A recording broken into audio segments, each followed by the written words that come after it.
Dudes to Dads is a podcast to help men understand and navigate the transition of being a single dude into a family man. How do we make sense of it all? Well, we probably won't be able to, but let's go ahead and have some fun trying.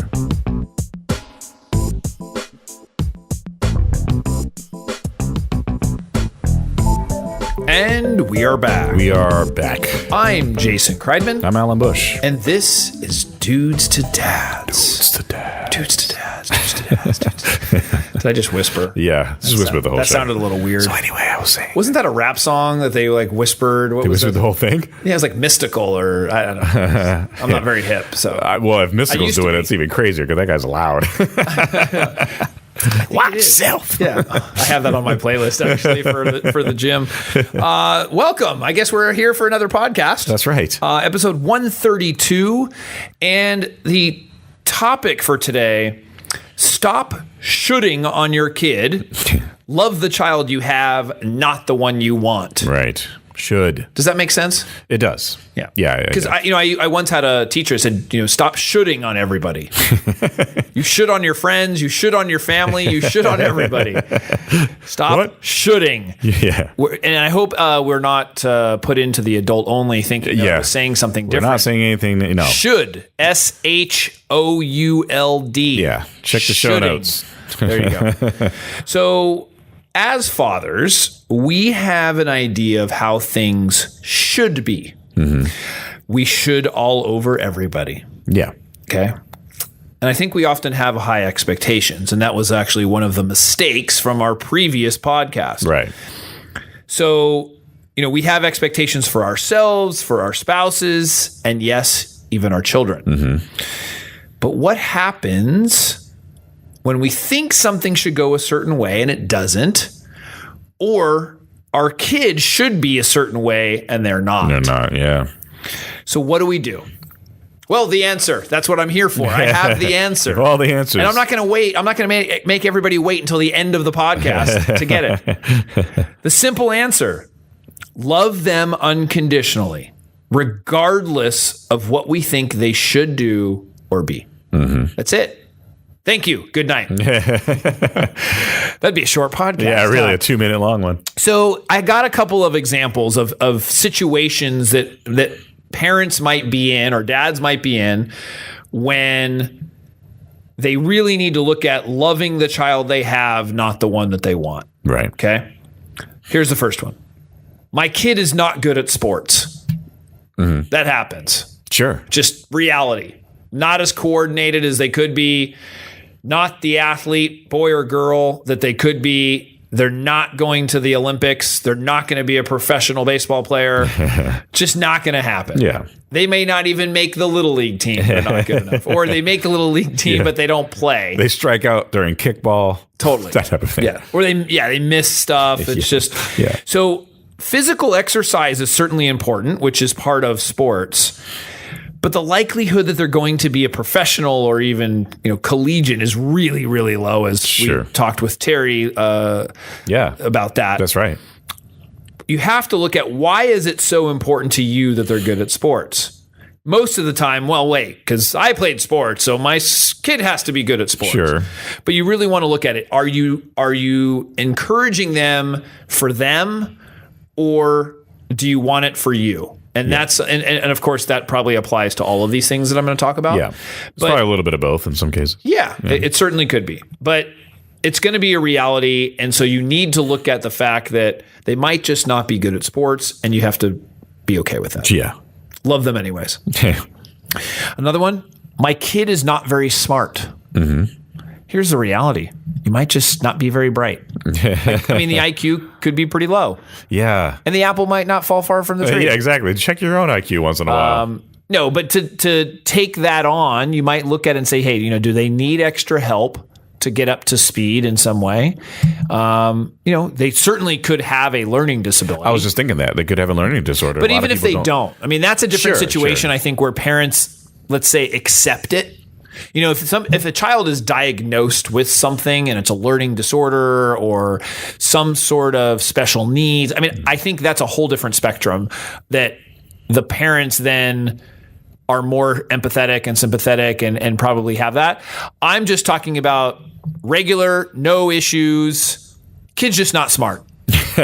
Or they don't grasp things as quickly. Yeah, I mean, they're just not doing well in school. Yeah, and I say not smart, not as smart as other kids. Yeah, or they're they don't below pick up, level. They don't test well. Like, there's a variety of things. I mean, I was one of those kids that, like, you know, picked up things kind of quickly, but you know, I didn't shun the kids that didn't, because I'm like, I understand it's a complex thing that sometimes you just don't pick up on that. Yeah. And it may not be whether or not you're smart, just maybe that particular type of thing you just don't know how to grasp it very well.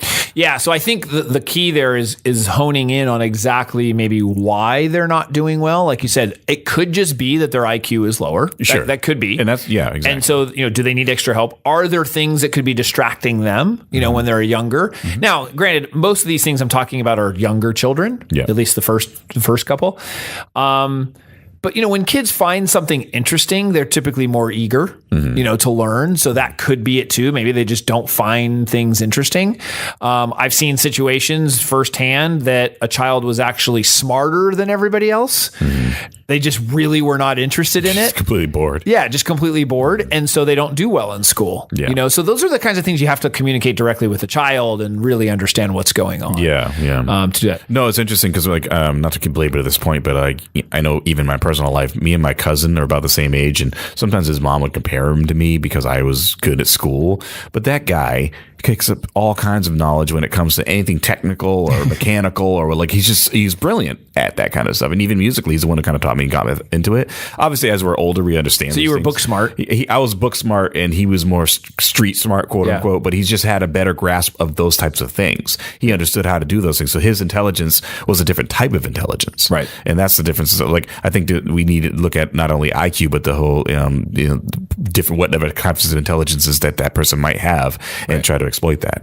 Yeah, and I think with all of these too, it's try not to label your child. Yeah. You know, the labeling of them, and especially them understanding what that label is, like saying, well, maybe you're just not good at sports. I mean, I guess that's okay to say it, but there's certain things like you just don't have to say. Right. Like, you know, you don't have to say, so that they are like, oh, well, I'm just not very smart. Right. You know, you certainly don't want the child doing that. So, the third one is, my kid is messy and can't clean up. Now, I think this is just common for smaller kids. Sure. You know, because it was funny. I was reading some things the other day, and they were talking about that, like things that you don't know when you have kids, right? Like, or before you have kids, like that you don't know about. And a lot of it was around like how messy they are and how dirty they are and all that stuff. So I think as a dad, you know, and especially let's say it's a dad who is more meticulous, and which, I'm not this way. I mean, I like things clean, but I'm not a clean freak in a sense. But for somebody who is, they may be more inclined to make sure that their kids are. I certainly like things tidy and like, you know, things clean. But there comes a certain point, it's like, okay, what am I doing wrong that I'm not teaching my children to do it? And I think part of it is just time. I think that's part of it. I think the other part is we also have to look at ourselves and say, are we really doing everything as well? It was funny, actually. I'll give you a little personal anecdote. So my kids come home from school every day and have their backpacks, and we have a place in the garage that I put up hangers so that we'd have a specific place to put the backpacks every day. I myself have my briefcase, we'll call it a briefcase, whatever it is, a messenger bag that has my computer and stuff in it. And I always now, when I come home, bring it upstairs, put it in my office so that it's out of the way. So oftentimes I have said, hey guys, you know, where did your backpack go? Whatever. My son the other day, I think it was yesterday, the day before, he's like, hey dad, where did your briefcase go? Because my briefcase was sitting right by the kitchen. Out. Yeah. It was because I came in, dropped it real quick. Like I normally don't. Yeah. But he's like, hey dad, you know, where does your briefcase go? Totally calling me out. And I said, you know what? You're absolutely right. I went, I grabbed it. I didn't say anything. I just took it upstairs. Yeah. Like it was really That's funny. Awesome. And even the way he did it was exactly how, hey, like, where does it go? Yeah. You know, like asking the question. Yeah, right. So, yeah, you got to be careful. Yeah, exactly. Yeah. Apple not far from the tree. Totally. Okay. And so let's see. The next one is my kid moves too slow. So I think this is common, especially with you know, really young kids. Yeah. You got short little legs. Well, but even as they grow a little bit older, their brains just don't process the information, as fast as adults do. So I think I had read something where it takes the average kid like a small toddler up to like a certain age, 15 to 17 seconds delay to process some information, that instruction that you give them. So what happens, like you say, okay, it's time to get out of the bath, and they like don't process it, and you're like, get out of the bath, like get out, come on. And like our tolerance level for time is like 5 seconds, 10 seconds, whatever, 15 seconds later. And so I've tried it a couple times where I made the command of something, this worked, and I waited a little longer, and then they did it. Interesting. So it was like I didn't wait long enough. Yeah. Then that's one thing. And just quite frankly, they may just be a kid that likes to smell the roses. Like they literally just you can learn a lot from those kids. Yeah, like they're just kind of they're in the moment. Totally in the moment. And kind of like this is it. I'm not in a hurry. Why are you in a hurry?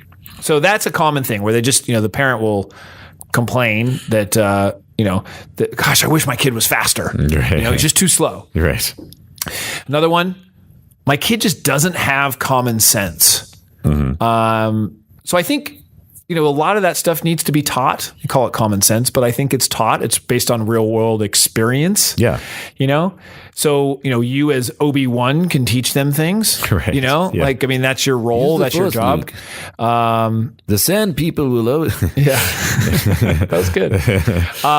So yeah, I mean, having common sense, like I said, I think it's just, you call it street smart, some of it, but that's from experience. Yeah.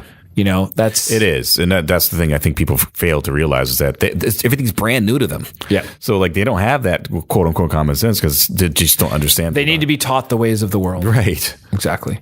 Another one. And then now this is maybe you see as the child gets a little bit older, like through maybe, after elementary school or so, but my kid doesn't have any ambition. So why is success and ambition so important? Well, is it because you feel like they'll struggle if they're not ambitious? Right. What if they're happy without being ambitious? Yeah. And it goes back to kind of a lot of the same things. Like you want the quote unquote best for your kid. But what does that mean? Exactly. What does that mean really? Is it the best in some kind of societal structure that you've invented? Because traditionally, I would think if you asked many people, they'd say a couple different things. One is they want them to be successful and not struggle and be like financially sound and be happy. Yeah. The problem is that ambition and success have nothing to do with happiness. Correct. Yeah. Like, very little to none. Yeah. It's just there's a tremendous amount of successful people who are miserable. Sure. And extremely ambitious people who are miserable. Yeah. And vice versa. Now, I'm not saying they can't be happy, but that doesn't equate to happiness. Correct.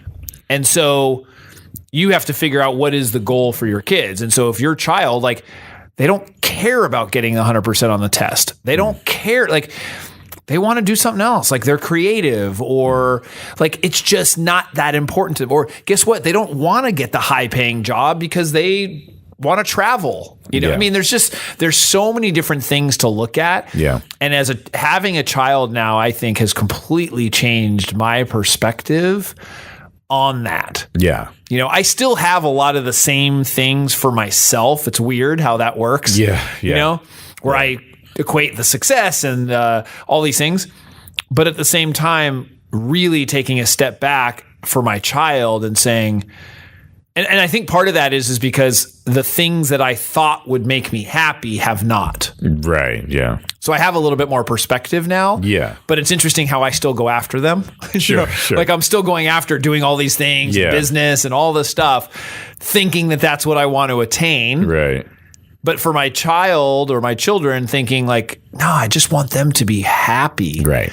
Like if they just, and I say that because I have kids that do well in school or they're nice kids, and all that. So I don't know how I would feel really, but I'd like to think that I would be okay with it because they're happy. Sure. And I think I have the belief that my parents were like that, where my parents really did want me to be happy. They wanted me. I think they, and maybe my parent, like my father was different from my mother or a little bit, but, I think in general, like that's what they wanted. And it's like, hey, if you choose that, then you choose that, but you've got to be okay with that. Right. No, for sure. So it's a very, very interesting thing is, that we as parents want, or dads want our kids to be very ambitious. And, and the next thing, my kid doesn't have a good work ethic. Similar to ambition. I think most people will agree that hard work is an important thing, or it's an important attribute. But what if they don't want that? If it's something that you want, if there's something that you want, everyone knows you need to work for it. Yeah. So if they're wanting something without having to work for it, they'll quickly learn that that's not going to happen. Yeah. So they either have to stop wanting it or they've got to work hard. Sure. That's the whole idea of like not complaining about where you're at. Right. If you are complaining that you don't make enough money, if you complain that you're not, you don't have someone in your life, if you don't have, well, you better be taking action or stop complaining. Yeah. If you're like, oh, I wish I had a girlfriend or a wife, and then you're sitting at home watching movies by yourself, right? You're not going to meet too many people sitting on the couch. Yeah, exactly. So, that's just something that, they have to think about. Not that there's too many guys listening that are, right. I guess the dudes or the divorce guys. Yeah, exactly. I needed another girlfriend. The first one didn't work out so well. Yeah. So work ethic is one. And then the last one, and this is as they get older, is, along the same lines, my kid doesn't want to go to college. What if they don't? Yeah. The old recipe was that a good education meant getting a good job, but it has nothing to do with happiness. Yeah. Again, it's not happiness. So, does college mean success? Right. In our day and age, not everyone's set up for college. Yeah. For many, it's a waste of time. I think there's certainly things that can be learned in college and you get to explore, but for many, it was just a really expensive party for their parents. Right. Yeah. Yeah. College is one of those things that I'm glad I did it, but like, to be honest with you, like I got most of my education not from the classes, but from the social interactions I had in college. Yeah. So that's we learned responsibility. There's all kinds of stuff. Yeah. Well, being on your own, time management and social interactions and being a part of a system that people that you don't have no idea what they're like. And so there is value to coming with that. But again, let that kid decide that. But the pure education is different. Yeah. And nothing wrong with the education itself. It's just that I personally I didn't go after the big bucks job. I was like, I don't know what the hell I want to do. Yeah, I studied entrepreneurship. Yeah. Oh, there you go. Yeah. I knew I wanted to work for myself. It's like I studied business management and then went to graduate school and studied entrepreneurship because it's like, oh, I don't want to work for somebody else. Yeah, right. It was kind of interesting that was even available. Yeah. Back in the day. Yeah. Back when the internet started. So I think you need to evaluate the pressure and the expectations that you're putting on a child. Are you allowing them to grow as an individual to be who they are instead of what you want them to be? And I think I'd ask the dads to reflect back on your own childhood and see if you were ever made to feel that you were disappointing your parents. Right. Did your parents ever insinuate, I hate using the word make you feel because we decide that, but did they, in a sense, make you feel that the decisions that you were making or how you were being wasn't good? Right. Or wasn't good enough. Yeah. That simply doesn't feel good. Yeah. Right. And I think anybody that will go back in time and feel that and have that emotion of what that felt like will be less inclined to do that to their own children. Sure. Because it's not going to be a good thing. You do not want to put that on your kids. So the moral of the entire podcast is love the child you have. Yeah. Not the one you want. Right. Stop shooting on your kids. Stop shooting on your kids. Alan, where should people go if they want to connect with us or feedback or just watch us in all of our glory or listen to us or Anything else? I would say you can email us at podcast@dudesadads.com if you want to get a hold of us directly, or you can go to our multiple social media channels, Twitter @dudesadads, Facebook dudesadads.com. You can go to YouTube to look up the subscribe to the video channel there. That's going to be Dudes and Dads and Dad University. Jason has a lot of great tips on Dad University. And go to iTunes and Stitcher, and so you can listen to the show and leave some reviews and subscribe to the channel. It perpetuates the rankings on the show and makes the show a lot better. Wow, that's a lot of stuff. A lot of stuff, but do them. The interwebs. Do these. It only takes you a few seconds. That's true, and we really appreciate that support. Absolutely, don't we? So with that, Alan, thank you as always. Thank you. Wonderful to share these. What do we call this? Tips. Room. Our studio. Our studio. And with that, we will see you next time. See you next time.